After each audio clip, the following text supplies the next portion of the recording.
अयोध्येमध्ये राम मंदिरावर ध्वजारोहण सोहळ्याची जय्यत तयारी सुरू आहे। अयोध्या शहरामधील अनेक भागामध्ये आकर्षक विद्युत रोषणाई करण्यात आली आहे। राम मंदिराच्या शिखरावर फडकवण्यात येणारा भव्य ध्वज आता मंदिर परिसरामध्ये आणण्यात आलाय।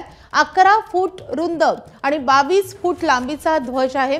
या ध्वजारोहण सोहळ्याला मंगळवारी पंतप्रधान नरेंद्र मोदी उपस्थित राहतील। आज संध्याकाळी सरसंघचालक मोहन भागवत अयोध्येमध्ये दाखल होत आहेत। याच पार्श्वभूमीवर अयोध्या नगरीमध्ये मोठा बंदोबस्त तैनात करण्यात आलाय। देशभरातून अनेक भाविक अयोध्या नगरीमध्ये दाखल होत आहेत। नमस्कार, आपण प्रभू श्रीरामांच्या नगरीमध्ये आहोत। आपण अयोध्येमध्ये आहोत आणि सगळी तयारी सुरू आहे 25 नोव्हेंबरच्या ध्वजारोहण सोहळ्यासाठी। धर्मध्वजा धर्म पताका फडकवली जाणार आहे।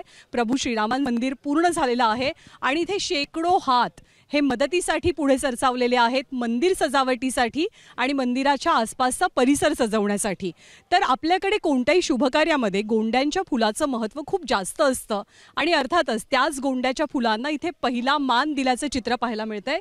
काही मंडळी इथे तोरणं बनवतात, तर काही मंडळी गोंड्यांच्या माळा बनवतात। आपण इथल्या काही मंडळींशी बातचीत करूया।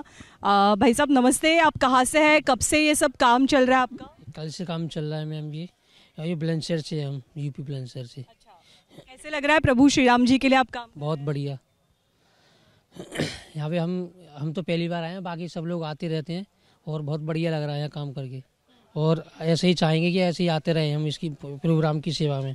तो क्या भावना है? बहुत अच्छा लग रहा है, जो राम जी की सेवा में लगे हुए हैं बहुत बढ़िया लग रहा है।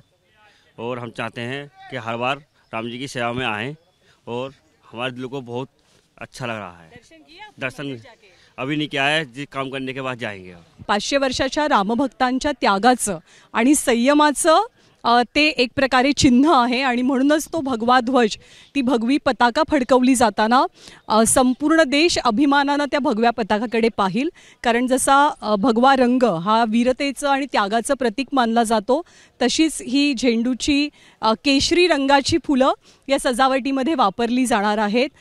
याच भगव्या रंगाला साक्षी मानून, याच भगव्या पताकेला साक्षी मानून छत्रपती शिवाजी महाराज यांनी सुद्धा हिंदवी स्वराज्याची शपथ घेतलेली होती। त्यांच्या शूरतेचंही तेच प्रतीक आणि प्रभू श्रीरामांच्या वीरतेचंही तेच प्रतीक। त्यामुळे भगव्या रंगाचा, केसरी रंगाचा वापर या सजावटीमध्ये सुद्धा आपल्याला प्रामुख्याने पाहायला मिळतोय।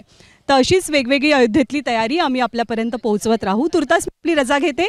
कॅमेरामन प्रशांत मानेसह मी ज्ञानदा कदम, एबीपी माझा, अयोध्या। एबीपी माझा, उघडा डोळे बघा नीट।